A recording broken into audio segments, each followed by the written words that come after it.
ಜಿಲ್ಲಾಡಳಿತ, ಜಿಲ್ಲಾ ಪೊಲೀಸ್ ಇಲಾಖೆ, ಮಹಾನಗರ ಪಾಲಿಕೆ ರಾಯಚೂರು, ಎನ್ಎಚ್ಎಐ ಪ್ರಾದೇಶಿಕ ಕಚೇರಿ ಬೆಂಗಳೂರು ಹಾಗೂ ಆದಿಕವಿ ಶ್ರೀ ಮಹರ್ಷಿ ವಾಲ್ಮೀಕಿ ವಿಶ್ವವಿದ್ಯಾಲಯ ಇವರ ಸಂಯುಕ್ತಾಶ್ರಯದಲ್ಲಿ ರಾಷ್ಟ್ರೀಯ ರಸ್ತೆ ಸುರಕ್ಷತಾ ಮಾಸ 2026ರ ಅಂಗವಾಗಿ ರಸ್ತೆ ಅಪಘಾತಗಳನ್ನು ತಡೆಗಟ್ಟುವ ಮತ್ತು ರಸ್ತೆ ಸುರಕ್ಷತೆಯ ಬಗ್ಗೆ ಅರಿವು ಮೂಡಿಸುವ ನಿಟ್ಟಿನಲ್ಲಿ ವಿನೂತನ ಜಾಗೃತಿ ಅಭಿಯಾನ ನಡೆಯಿತು. ಈ ಕಾರ್ಯಕ್ರಮದ ಭಾಗವಾಗಿ ಜನವರಿ 31ರಂದು ಶನಿವಾರದಂದು ನಗರದ ಜಿಲ್ಲಾ ಕ್ರೀಡಾಂಗಣದಲ್ಲಿ ರಾಯಚೂರಿನ ವಿವಿಧ ಕಾಲೇಜಿನ ವಿದ್ಯಾರ್ಥಿಗಳಿಗೆ ಉಚಿತವಾಗಿ ಹೆಲ್ಮೆಟ್ಗಳನ್ನು ವಿತರಿಸಲಾಯಿತು. ಈ ವೇಳೆ ಜಿಲ್ಲಾಧಿಕಾರಿಗಳಾದ ನಿತೀಶ್ ಕೆ ಅವರು ಕಾರ್ಯಕ್ರಮದಲ್ಲಿ ಐಎಸ್ಐ ಗುರುತಿನ ಹೆಲ್ಮೆಟ್ಗಳನ್ನು ವಿದ್ಯಾರ್ಥಿಗಳಿಗೆ ವಿತರಿಸಿ ಮಾತನಾಡಿದರು. ವಿದ್ಯಾರ್ಥಿಗಳು ಸಂಚಾರ ನಿಯಮಗಳನ್ನು ಪಾಲಿಸಬೇಕು ಮತ್ತು ಹೆಲ್ಮೆಟ್ ಧರಿಸುವ ಮಹತ್ವ ಅರಿಯಬೇಕು. ನ್ಯಾಷನಲ್ ಹೈವೇ ಕಡೆಯಿಂದ ನಮ್ಮ ಜಿಲ್ಲೆಯ ವಿದ್ಯಾರ್ಥಿ ಹಾಗೂ ವಿದ್ಯಾರ್ಥಿನಿಯರಿಗೆ ಹೆಲ್ಮೆಟ್ ಉಚಿತವಾಗಿ ನೀಡಲಾಗುತ್ತಿದ್ದು, ಅದನ್ನು ಸರಿಯಾಗಿ ಬಳಕೆ ಮಾಡಿಕೊಳ್ಳಬೇಕೆಂದರು. ಹೆಲ್ಮೆಟ್ ಧರಿಸದೆ ತಲೆಗೆ ಪೆಟ್ಟು ಬಿದ್ದು ಜೀವ ಕಳೆದುಕೊಂಡ ಹೆಚ್ಚಿನ ಪ್ರಕರಣಗಳು ನಮ್ಮ ಜಿಲ್ಲೆಯಲ್ಲಿ ದಾಖಲಾಗಿವೆ. ಜೀವ ರಕ್ಷಣೆ ಮತ್ತು ಕುಟುಂಬದ ಭದ್ರತೆಗೆ ಕಡ್ಡಾಯವಾಗಿ ಹೆಲ್ಮೆಟ್ ಧರಿಸಿ ಸಂಚಾರ ನಿಯಮಗಳನ್ನು ಪಾಲನೆ ಮಾಡಬೇಕು. ನಗರದಲ್ಲಿ ಹೆದ್ದಾರಿ ಹೋಗಿದ್ದರಿಂದ ಲಾರಿ, ಟಿಪ್ಪರ್, ದೊಡ್ಡ ಪ್ರಮಾಣದ ಭಾರಿ ವಾಹನಗಳ ಸಂಚಾರದಿಂದ ಜೊತೆಗೆ ಸಂಚಾರ ನಿಯಮಗಳನ್ನು ಸರಿಯಾಗಿ ಪಾಲನೆ ಮಾಡದ ಕಾರಣಕ್ಕಾಗಿ ಹಾಗೂ ಹೆಲ್ಮೆಟ್ ಇಲ್ಲದೆ ಸಂಚಾರ ಮಾಡುತ್ತಿದ್ದರಿಂದ ಅಪಘಾತದಲ್ಲಿ ಸಾವುಗಳಾಗುತ್ತಿದೆ ಎಂದರು.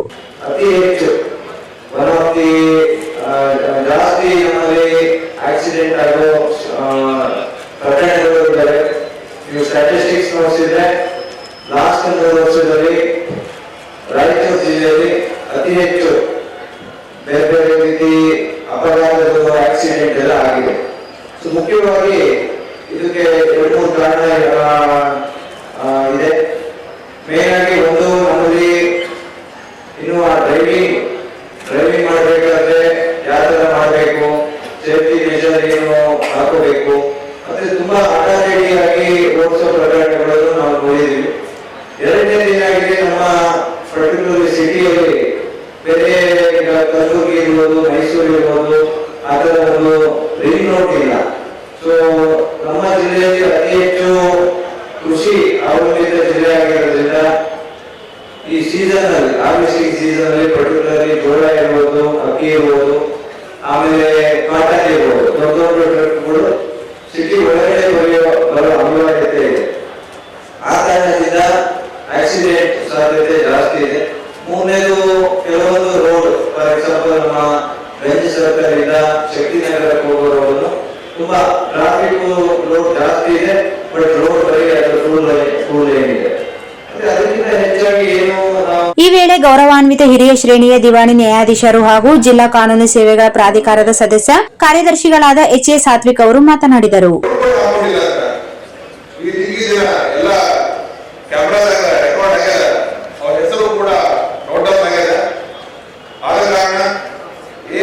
ಹೆಲ್ಮೆಟ್ ವಿತರಣೆ ಮಾಡ್ತಾ ಇದೀವಿ, ಅದರ ಒಂದು ಸದುಪಯೋಗ ಪಡ್ಕೋಬೇಕು. ಏನಾಗ ಹೋಗ್ತದೆ ಅಂದ್ರೆ ರಾಯಚೂರು ಜಿಲ್ಲೆ ಅಷ್ಟೇ ಅಲ್ಲ, ಎಲ್ಲ ಭಾಗಗಳಲ್ಲಿ ನಾವು ಯಾರೋ ಒಬ್ಬರು ಹೆದರಿಕೆಗಾಗಿ ಹೆಲ್ಮೆಟ್ ಹಾಕೊಳ್ಳುವಂತಹ ಪರಿಸ್ಥಿತಿ ಬಂದ್ಬಿಟ್ಟಿದೆ. ಪೊಲೀಸರು ಅಲ್ಲೆಲ್ಲೋ ನಿಂತಿದ್ರೆ ನಾವು ಇಲ್ಲಿ ನೋಡ್ಬಿಟ್ಟು ಇಲ್ಲ ಪೊಲೀಸರು ಹೆಲ್ಮೆಟ್ ಇಡ್ತಾ ಇದ್ದಾರೆ, ಪನಿ ಬೀಳ್ತದ ಅಂತ ಅನ್ಕೊಂಡು ನಮ್ಮ ವಾಹನವನ್ನ ಟರ್ನ್ ಮಾಡ್ಕೊಂಡು ಹೋಗ್ಬಿಡ್ತೀವಿ. ಇಲ್ಲಾಂದ್ರೆ ಯಾರೋ ಬರ್ತಾರೆ, ಪೊಲೀಸ್ ಯಾವ ಅಂತ ಅವ ಹಿಡಿದ ಎದುರ್ಕೊಂಡು ನಾವು ಮತ್ತೆ ವಾಹನವನ್ನು ತಿರ್ಸ್ಕೊಂಡು ಹೋಗುವಂತಹ ಪರಿಸ್ಥಿತಿ ಬಂದ್ಬಿಟ್ಟದ. ಇದರ ಅರ್ಥ ಏನು ಅಂದ್ರೆ, ನಾವು ನಮ್ಮ ಸೇಫ್ಟಿ ಸಲುವಾಗಿ ಹೆಲ್ಮೆಟ್ ಅನ್ನ ಧರಿಸ್ತಾ ಇಲ್ಲ, ಯಾರೋ ಒಬ್ಬರು ಪ್ರೆಷರ್ಗೆ ಹೆಲ್ಮೆಟ್ ಅನ್ನ ಧರಿಸುವಂತಹ ಪರಿಸ್ಥಿತಿ ಬರೋದಿಗೆ ಎಲ್ಲಿವರೆಗೂ ನಮಗ ಆ ಒಂದು ಆಕ್ಸಿಡೆಂಟ್ ಕಷ್ಟ ಗೊತ್ತಾಗಲಿಲ್ಲ, ಅಲ್ಲಿವರೆಗೂ ನಮಗ ಹೆಲ್ಮೆಟ್ ಇಂಪಾರ್ಟೆನ್ಸ್ ಗೊತ್ತಾಗಲಿಲ್ಲ. ನಮ್ಮ ದೇಹದೊಳಗ ಬಹಳ ಒಂದು ಭಾರವಾದ ಭಾಗ ಇರೋದಂತಂದ್ರೆ. ಇದೇ ವೇಳೆ ರಾಯಚೂರು ಮಹಾನಗರ ಪಾಲಿಕೆ ಆಯುಕ್ತರಾದ ಜುಬಿನ್ ಮೊಹಾಪತ್ರ ಅವರು ಮಾತನಾಡಿದರು.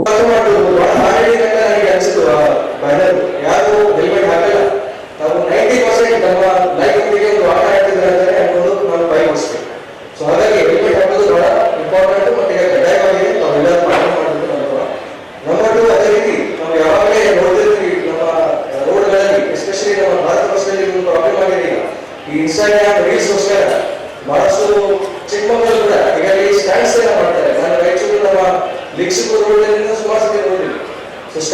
ಇದೇ ವೇಳೆ ರಾಯಚೂರು ಡಿವೈಎಸ್ಪಿ ಶಾಂತವೀರ್ ಅವರು ಮಾತನಾಡಿದರು.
ಇದರಲ್ಲಿ ನಾವು ಅನಾಲಿಸಿಸ್ ಮಾಡಿದಾಗ ಯಾವ ಕಾರಣದಿಂದ ಡೆತ್ ಆದಾಗ ಜಾಸ್ತಿ ಆಕ್ಸಿಡೆಂಟ್ ಆದಾಗ ಅಂತ ಅನಾಲಿಸಿಸ್ ಮಾಡಿದಾಗ 60% ಎಲ್ಲರೂ ಡೆತ್ ಆಗಿರ್ತಕ್ಕಂಥದ್ದು ಓನ್ಲಿ ಟೂ ವೀಲರ್ ಡೆತ್ ಆಗಿರ್ತಕ್ಕಂಥದ್ದು, ಅದು ಹೆಲ್ಮೆಟ್ ಆಗದೇ ಇರತಕ್ಕ ಕಾರಣದಿಂದ ಡೆತ್ ಆಗಿರ್ತಕ್ಕಂಥದ್ದು ನಮಗೆ ನಮ್ಮ ಒಂದು ವಿಶೇಷ ಮುಖಾಂತರ ಗೊತ್ತಾಗಿರ್ತದೆ. ನೋಡಿ, ನಮ್ಮ ಮನೆಗೆ ಒಂದು ಬ್ಯಾಕ್ಗ್ರೌಂಡ್ ಗಾಡಿ ಅದೆಲ್ಲ ಇಬ್ಬರು ಸಮಾಜದಲ್ಲಿ ಅದಕ್ಕೋಗಿ ಮತ್ತೆ ರಾಷ್ಟ್ರಗಳು ನಮ್ಮ ಚಾಯ್ಸನ್ನ ಇದೇ ವೇಳೆ ಜಿಲ್ಲಾ ಪೊಲೀಸ್ ವರಿಷ್ಠಾಧಿಕಾರಿಗಳಾದ ಅರುಣಾಂಶು ಗಿರಿ, ಹೆದ್ದಾರಿ ಪ್ರಾಧಿಕಾರದ ಯೋಜನಾ ನಿರ್ದೇಶಕರಾದ ಭಾವನೇಶ್ ಕುಮಾರ್ ಗುಪ್ತಾ, ಆದಿಕವಿ ಶ್ರೀ ಮಹರ್ಷಿ ವಾಲ್ಮೀಕಿ ವಿಶ್ವವಿದ್ಯಾಲಯದ ಪ್ರಭಾರಿ ರಿಜಿಸ್ಟ್ರಾರ್ ಗುರುರಾಜ್ ಬಿರಾದರ್, ಸಿಒಎಲ್ ಯೋಜನಾ ನಿರ್ದೇಶಕರಾದ ಎಂಡಿ ಯೂಸುಫ್ ಸೇರಿದಂತೆ ಅನೇಕರು ಉಪಸ್ಥಿತರಿದ್ದರು.